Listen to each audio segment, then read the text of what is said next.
So this week, we're going to be taking a look at Offerings. Never heard of it before. Let's see if it's any good. Offerings is a 1989 American slasher film directed by Christopher Reynolds. And that's about it really. There's very little information on this film online. So the film begins with fire and a crooked tile that looks like it was run over. Apparently this film stars DOOBIE Potter. It's rare to see someone whose first and last name have weed connotations. Anyway, a woman is cooking and smoking while a creepy little Damien kid watches. This is Johnny and his mother.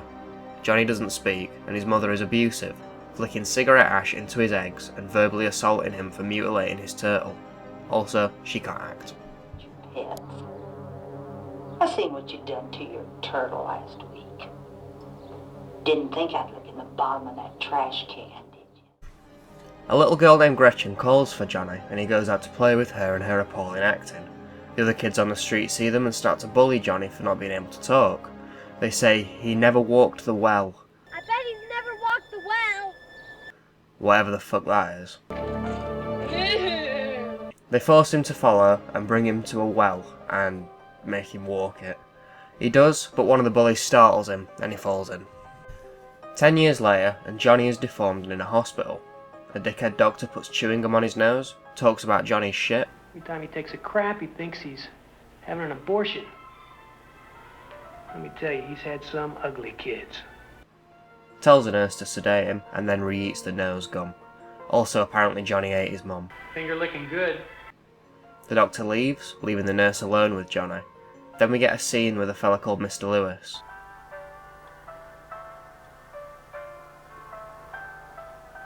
Come on back here, Mr. Lewis. Yes, sir. Yes, sir. No idea what it's all about though, and it's never mentioned again. Weird. Later on, an unconscious Johnny wakes up and kills the nurse. The alarm is sounded, but Johnny escapes. We then cut to a lecture about violence. The lecturer mentions something about a part of the brain being affected in serial killers. Foreshadowing. After the lecture, Sheriff Chisholm appears and tells the lecturer that Johnny has escaped. We now cut over to a grown Gretchen who is asleep in her bedroom with some sort of demon clown watching her. She wakes up and goes downstairs. Oh dear, seems her mum's glitching out. You'll see a lot of this in this film. I'm not really sure what's going on, it's some sort of artifacting on bright colours. It's very hard not to stare at it, and it even makes the film flicker in parts. So Gretchen's parents are going away and leaving her alone in the house. We get the cliche setup of the phone ringing and no one being there, then it rings again and it's our lead character's friend. Very done to death. So it's Gretchen's friend Casey calling. Apparently they're holding a party at Gretchen's while her parents are away. Surprise, surprise. Meanwhile, the sheriff and the lecturer meet at a pond. The sheriff shows him a dead duck, saying that someone was spotted killing them last night. Got a call from an irate duck lover this morning. We cut over to a house where a woman in another glitching out top is getting into a car while her son Tim takes out the rubbish. Casey pulls up and asks Tim for some help on her homework, and we get this awful line. All these chicks want me for is my notes. They can note this. Johnny attacks Tim in his garage and puts his head in a vice, which he slowly crushes. We then cut over to a school for a scene that is completely redundant, apart from it being led by DOOBIE. This is DOOBIE. Gretchen gets home and her dog is eating something that's bloody. Later, Casey arrives and does this. I was just doing something in the kitchen.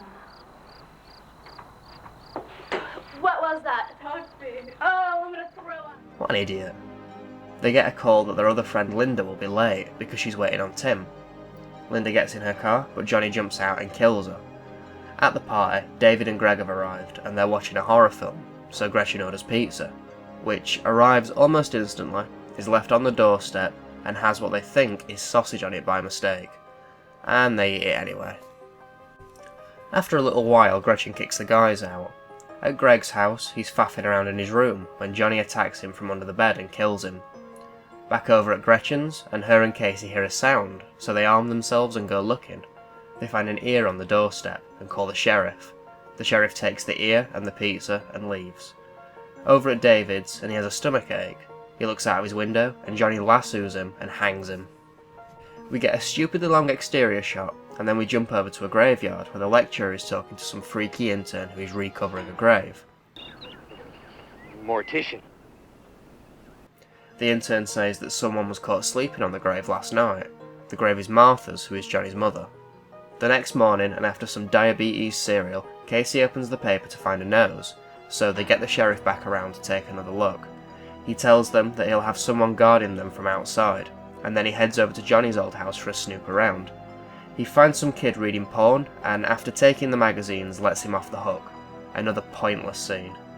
We learn around this time that the sausage on the pizza was actually human meat. What a surprise. The lecturer is snooping around when he sees Johnny. He confronts him, but Johnny kills him. Some stupid police officer called Buddy is watching over Gretchen and Casey, while the sheriff finds the well that Johnny fell in, and it turns out Johnny's been dumping the bodies there. After some shots that are far too dark, Johnny kills Buddy and cuts the lights in the house. The artifacting goes crazy here as Gretchen and Casey fumble around the dark house. Johnny attacks Casey, and we see his face properly, and we get another chase scene. Gretchen shoots Johnny, but he gets back up, ripping off another and more popular slasher film, I think. The sheriff appears and kills Johnny. Johnny says love.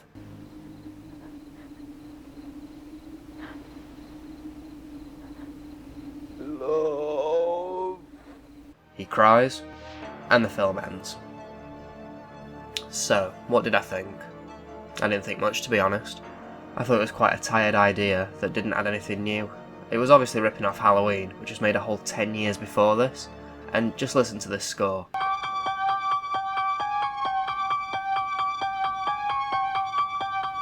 It went way too far ripping off the music. The acting wasn't great, and some scenes were completely pointless. I did have some fun here and there, but not enough for me to enjoy it as a whole. The characters were bland, and we had little development before they started being killed off, meaning that when it came down to scenes that were intended to be tense, they just came out being flat and boring. And apart from that, the film was just very basic, with no interesting shots or ideas. Very forgettable.